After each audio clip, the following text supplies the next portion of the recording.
Well, they are known for their network of children's hospitals across the nation and signature red caps. Shriners are all about helping and giving back to the community.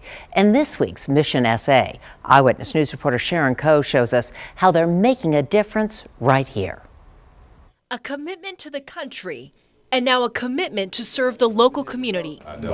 A majority of Prince Hall Shriners of Musa Temple number 106 are veterans, including these two men. I have 102 members.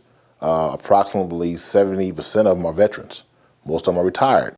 Noble Burrell Palmer served in the Marine Corps for 21 years. And Deputy Burnell White Jr., who oversees all Prince Hall Shrine temples in Texas, served in the Air Force for 20 years. They say their military values carry into the organization. Whether you are talking about being a Mason, being a Shriner, the thing that drives you to that is trying to help in your communities. And so we have a thing where we talk about it being in your heart to go out and help others.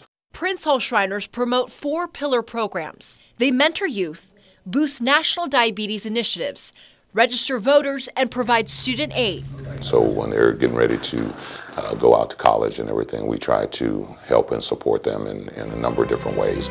Members also help the community beyond these programs. During the holidays, they partner with local organizations to give away free toys. And during the school year, they hand out free school supplies. A lot of things we do are grassroots.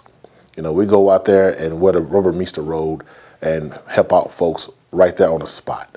And the community stands stronger because of this group. It is something that's ingrained. It becomes second nature for you and everything, and it's extremely gratifying. In Military City, USA, Sharon Coe, KENS 5 Eyewitness News.